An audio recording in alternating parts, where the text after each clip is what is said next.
Thanks for checking out SYMFONI on YouTube. Please be sure to subscribe and like our videos for updates.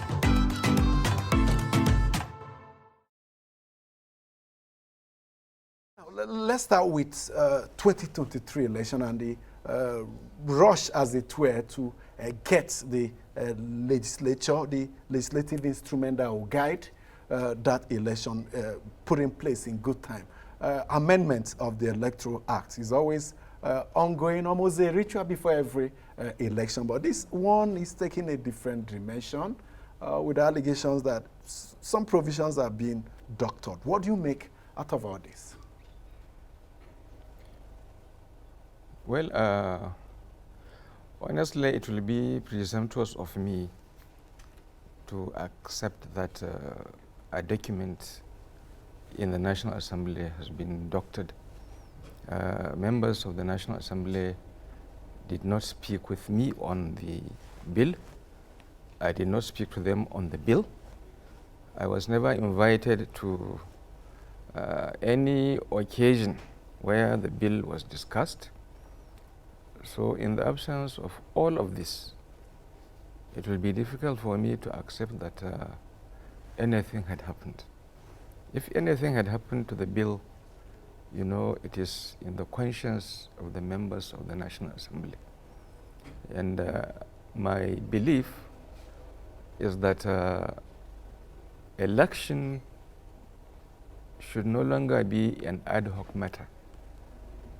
An electoral act that will stand the test of time must emerge from the National Assembly of today and not of tomorrow. And it must be an act that will ensure that votes count. This is my expectation. Whether it is electronically or otherwise, the important thing is that election is very, very important. It is a very important affair. And it must be regarded as such. And every infrastructure that is necessary for the provision of a tested democracy must be provided by the National Assembly. But is it possible that a report considered by a committee agreed upon could change before it is presented before the plenary, from your experience? Well, it is possible. It depends on the conscience of whoever the document is in their hands. If the document is in the hands of unconscionable people are responsible for the documents, anything can happen. It's very possible. Has it happened? Have you experienced it during your time in the National Assembly? Well, during my time, I witnessed a situation where, or I'm aware of a situation where changes were introduced to an electoral act that we passed in the Senate, and it was a very big embarrassment to the whole National Assembly. What provision are you referring to? Well, there was a provision on whether or not new political parties should emerge or not, which the then president didn't want. And we provided for that. And after the conference committees which made that provision as an integral part of the act, you know, the senators, some of the senators went and changed it. Before it was transmitted to the president? Before it was transmitted to the president. This happened. This is quite sad, though, but we should begin to think of how to track the movement of the bills, even because I know some people tell me stories that there are changes effected in laws even after it was signed by the president at the point of gazetting. It does change sometimes. These are possibilities. What do we do then to begin to track bills in its process of being passage, as agreed by a committee, as passed by a chamber of the National Assembly, as adopted and harmonized, and as transmitted to the president, as signed and as gazetted? Well, you see, in the situation we are in today, anything can happen with regard to laws, because there is so much corruption in all the arms of government. And there are, I believe, laws today that have even been repealed, and they are still being used, you know, to sanction people. That was the reason when I was Speaker in the House of Representatives, we published a book called Notation. It was about the notation of our laws. That's documentation. You know, we did that in order, you know, to sift out laws that have been repealed and laws that are in existence, because we just transited from the military. And it was found out that many laws, many acts that were either repealed or have outlived their usefulness were still in use. And we thought that we should develop that book. That book was developed. The second edition, sorry, the second volume was supposed to be published when I left the National Assembly, and nothing was done again on it. It's a very important matter. I have copies with me, and thanks to Senator Itainang, he was then the chairman of the deputy chairman of the Business and Rules Committee, and he brought the idea because apart from being a lawyer, he has been a legislator since the State Assembly in his state. And he came, he discussed with me, asked him to write a proposal.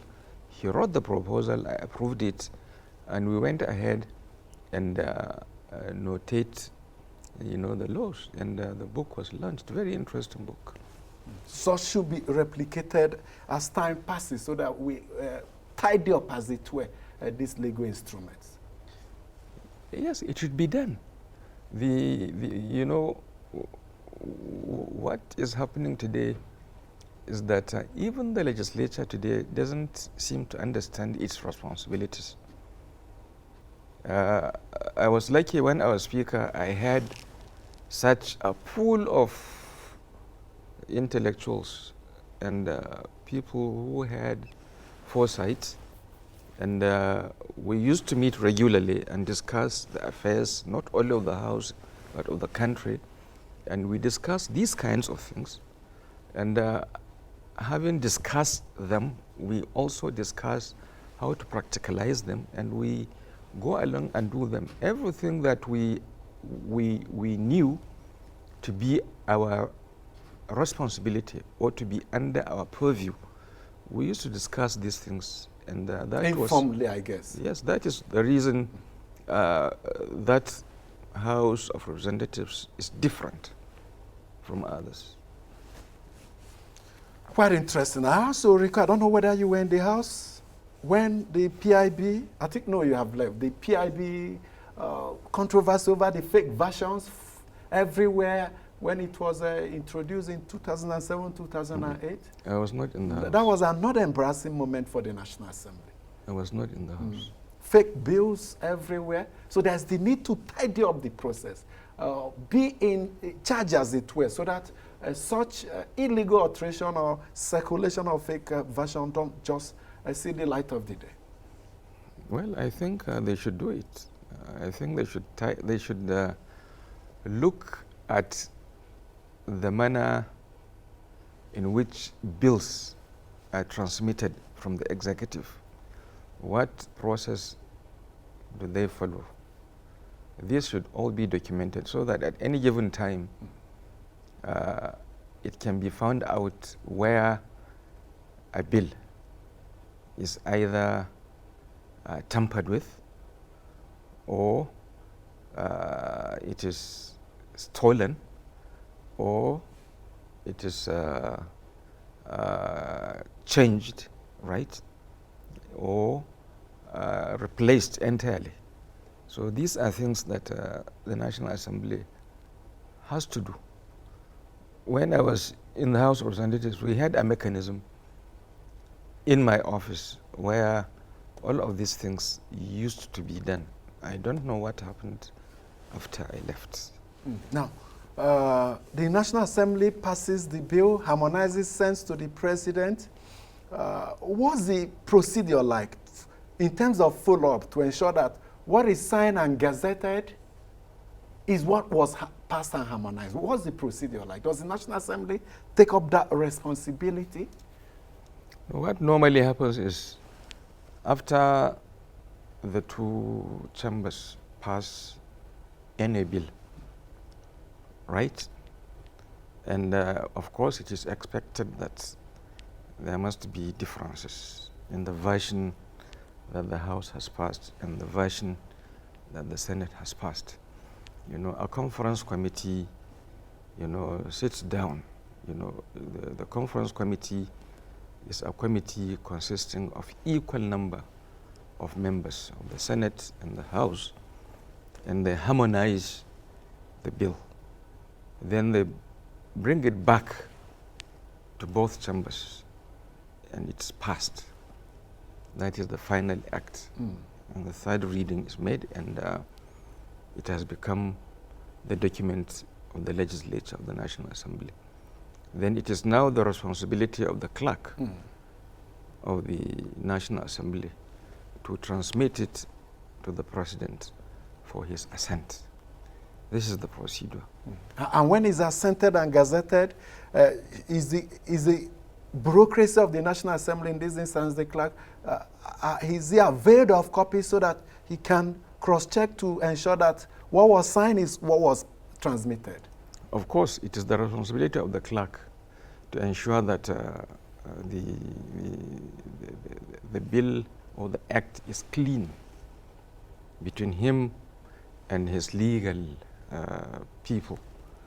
You know, they ensure that it is the correct act, and then they transmit to the President after his assent. They now send copies to the judiciary. They keep copies with them, and they also send copies, I believe, to the Ministry of Justice.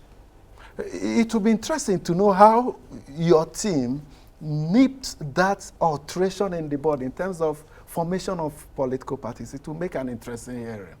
I beg your pardon? The way and manner you discovered the alteration in that bill you made reference to earlier, that was doctored after it was agreed upon. How did you stumble on that fact? Well, it was not me who stumbled on it. It was the members who passed it realized that it was not what they passed, because some people went to the clerk of the national, the house of the clerk of the National Assembly, midnight, stampeded him into calling the legal officer of the National Assembly then, and they altered it and took it to the President, who assented. Apparently there was a collusion between the President and these people in the Senate. So that was what happened. But because members knew exactly what they passed, there was a heated debate then on whether more political parties should be sanctioned in the act or not. The President and the party, the PDP, that didn't want it. They didn't want more parties then, because the president believed that once more parties were allowed, a lot of people from the PDP would move out because of the way and manner he handled the party. So he didn't want an addition of any party, so that people must maintain membership in the PDP. And most of us in the legislature were even then dissatisfied with the way and manner the PDP was being run, and a lot of us were ready to leave the party, and they didn't want that situation. So we had that debate even during caucus meetings. We used to have caucus meetings every Mondays. You know, this was discussed in one of the caucus meetings, where the party insisted that we must not allow new parties in that act. And we told them categorically that we were not going to do that. And we would do whatever we wish. And our wish was that there must be more political parties.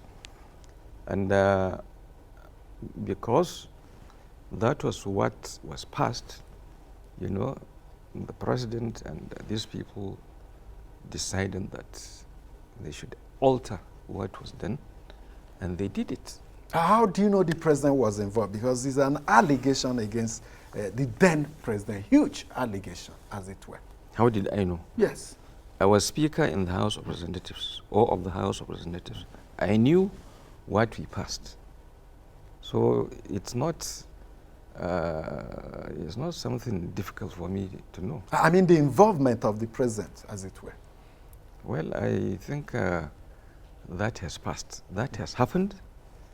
He assented to it, and it was not what was passed that was assented to. This I know very well. Well, maybe you don't want to share the facts. If you don't, then we may consider it a bit speculative. What facts do you want me to say again? To justify the involvement of the president, but beyond that. How can I justify? I told you that he didn't want new political parties. That was the reason, you know, they colluded to do what they did. What more justification do you need? It appears things have not changed. One thing we noticed quite early at the onset of the Fourth Republic was weak internal structures, weak democratic structures within parties. We have not apparently made much progress since then, more than 20 years after.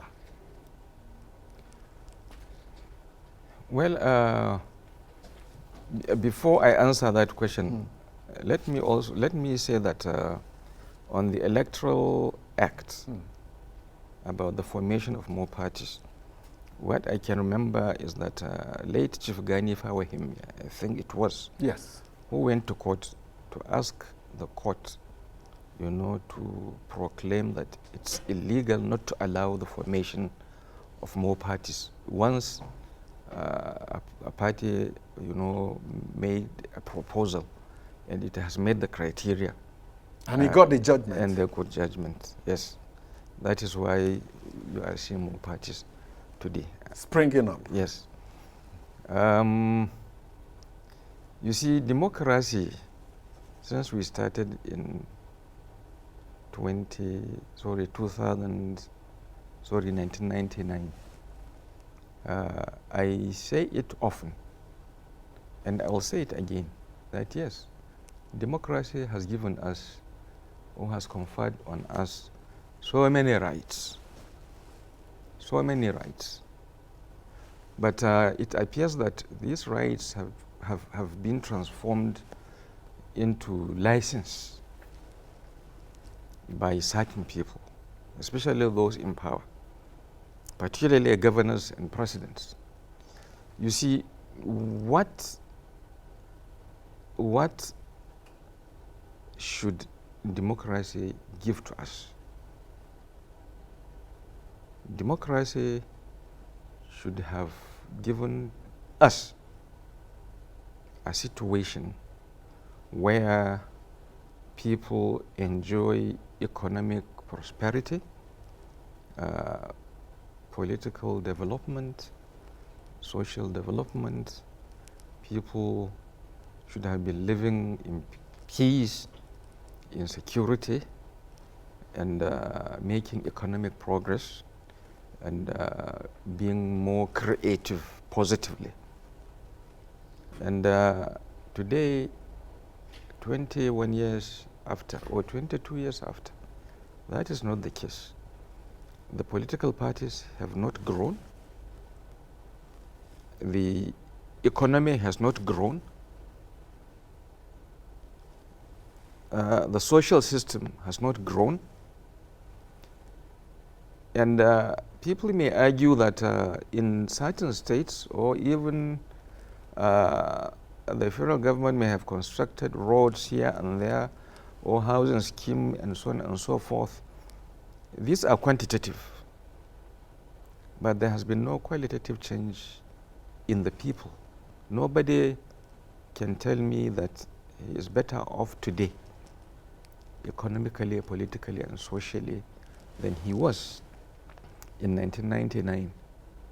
And that is despite the fact that between 1999 and today, the quantum of money that this country has made in these 22 years, the quantum of money is much, much, much, much, much, much higher than what came into the coffers of the government in about 40 years, that is since independence to 1999, over 40 years. So there is definitely something wrong with the democracy we are practicing. And I believe that the strongest of these is the greed by governors and the support successive presidents have been given to the governors because they stood to be beneficiaries from whatever the governors were doing politically. Greed has caused the governors to want to control people continually, on a continuous basis. Today, governors from 1999 to date have decimated elections in the political parties. Internal democracy doesn't take place in our political parties. And even the nomenclature, after primary elections, the nomenclature today is who has been given the tickets to contest for a particular office, not who was elected or who is elected. Because governors gather people in the government houses and begin to ask certain people to step down for certain people. If they don't, they will be sanctioned. So along with this obliteration of internal democracy, with exclusion, political exclusion, these two things have convoluted to destroy our political system. And it has decimated the fabric of our social system. And we have a situation today where if one is not a sycophant, if you are not sycophantic to the governors, you don't become anything politically. So what you won't find political relevance. Certainly, you won't find political relevance. And the danger here is that particularly younger people who are coming up and who must one day lead this country, because they need to learn. They need to go through the process. And the governors have now, put a barrier which these young men cannot, successfully jump over. They cannot, no matter how they try, because the governors have their preferences, and what is sad is that most of the people that the governors prefer to field elections, don't merit representing anybody.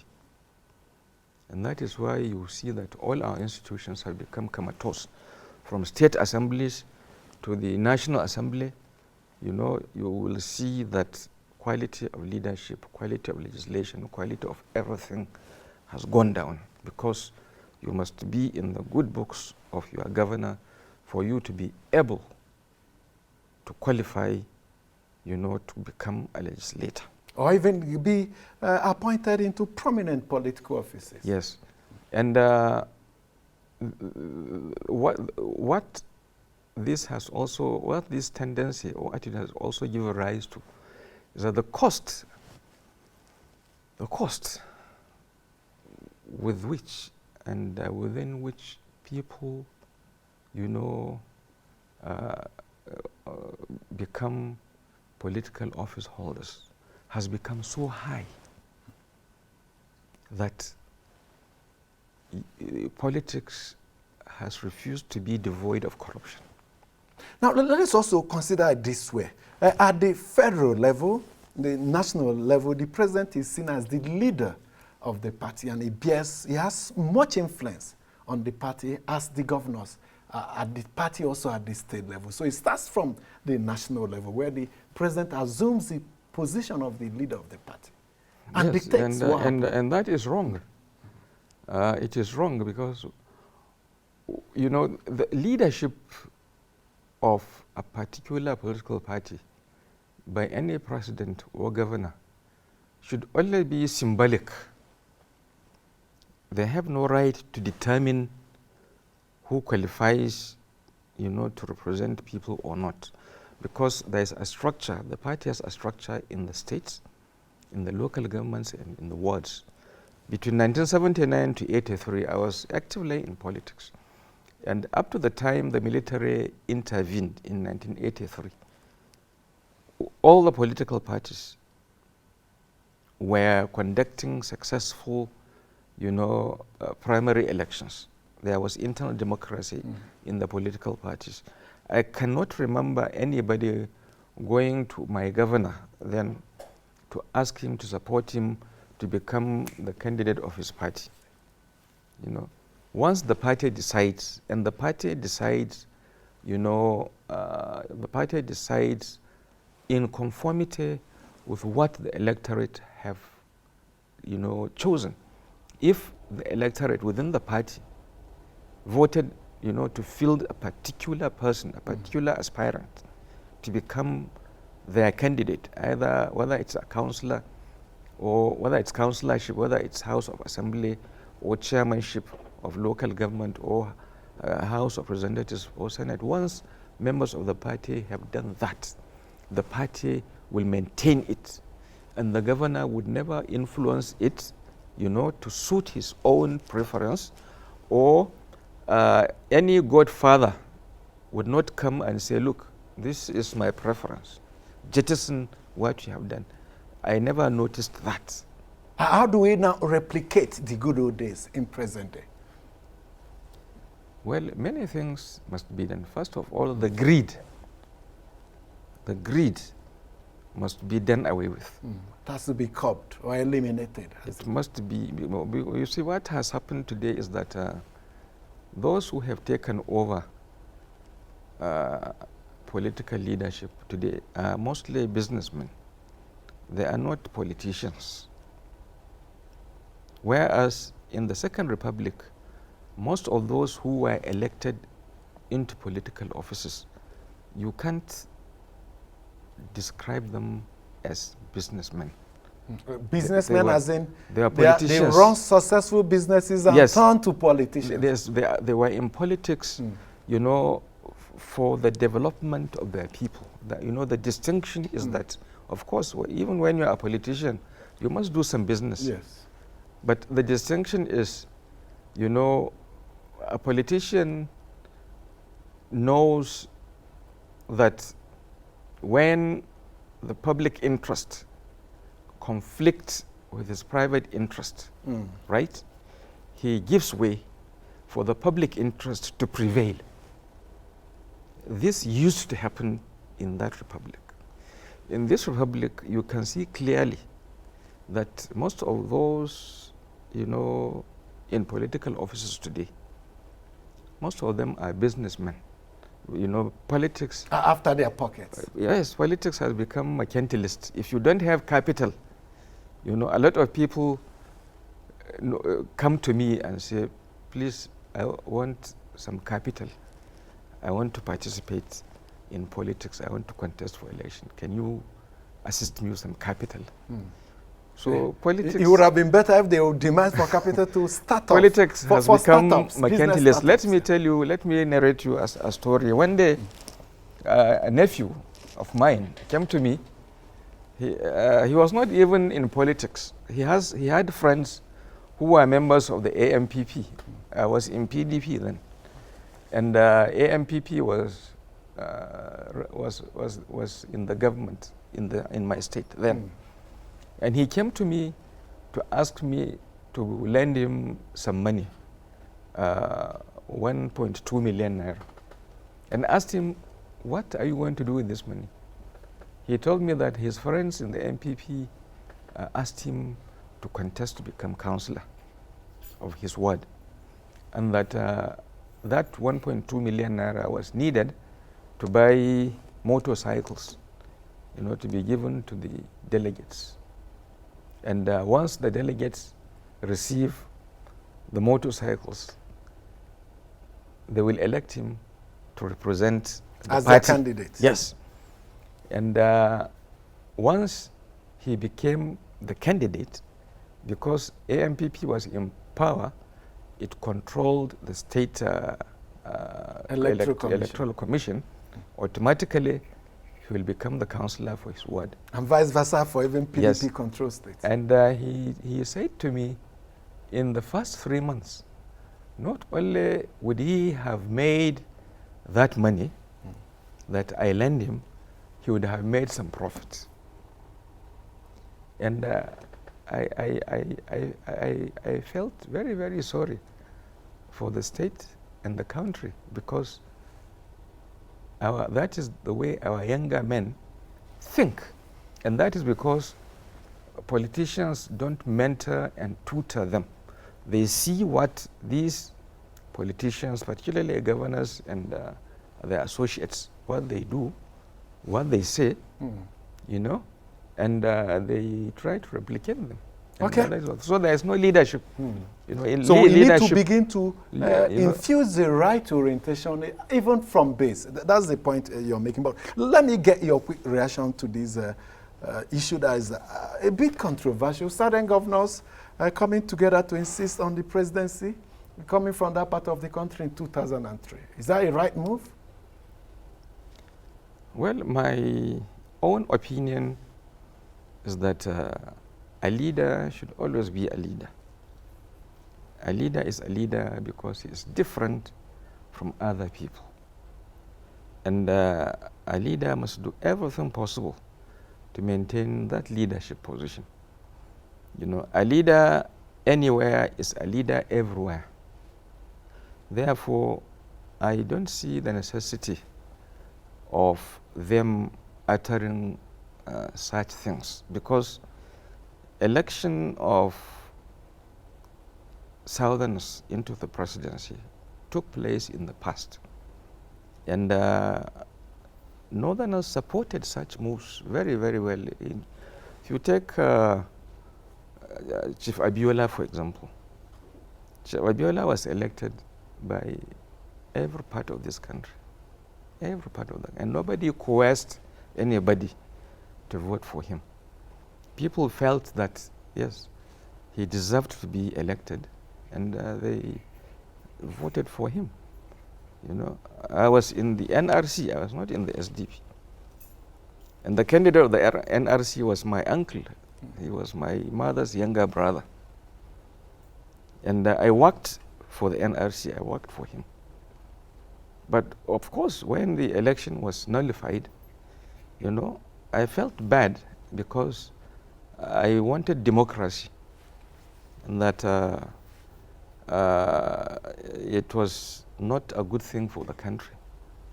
Then, after Abiola, you know, what was wrong was that after the military nullified the election, the whole affair became ethnicized, and that alienated many northerners who supported Abiola.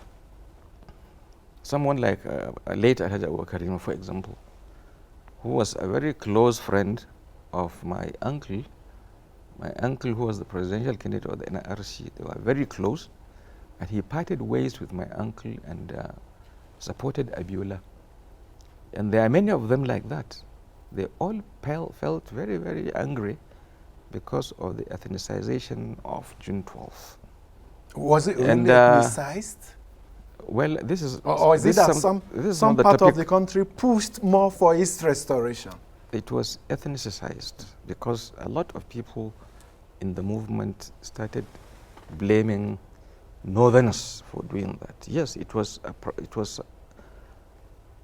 the president was a northerner.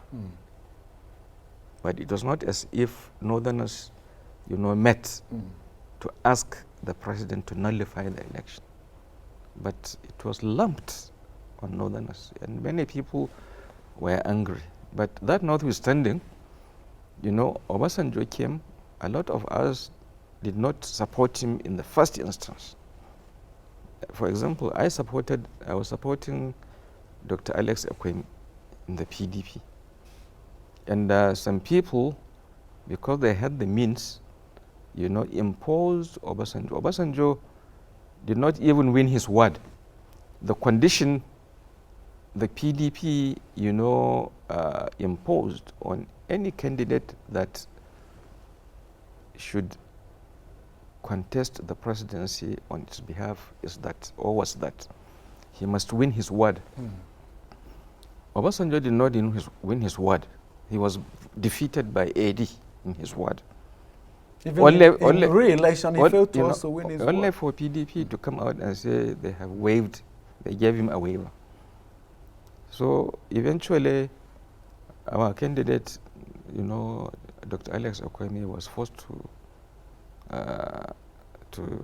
step down by a combination of military and monetary tactics, and we ended up with Obasanjo, and he won the election. He still contested for a second term, and he won the first time with majority northern votes. And the second time he contested 2. And after Obasanjo, we had Jonathan, who was also voted into office substantially by northerners. In fact, I lost my house. My house was burnt because I supported Jonathan. That's the post-2011 yes. Election crisis. Yes, my house was burnt. I was lucky. I walked my family out of the house about 30 minutes prior to the mob, and the house was burnt to ashes because I supported Jonathan, who was a southerner. So I don't believe we should be in the business of, you know, coming out with such a language. That's a language of insisting that it must. Yes, that must. That's not what you're not comfortable with. That must, I think, is a misnomer. Well, how should it have been done? I think what should happen is everything should be done politically and naturally. And I don't see any fundamental difference between Southerners and Northerners. We are all human beings. We must always remember our common humanity, and we must work towards, you know, working for one another. Okay. This is my own position on it. Yes.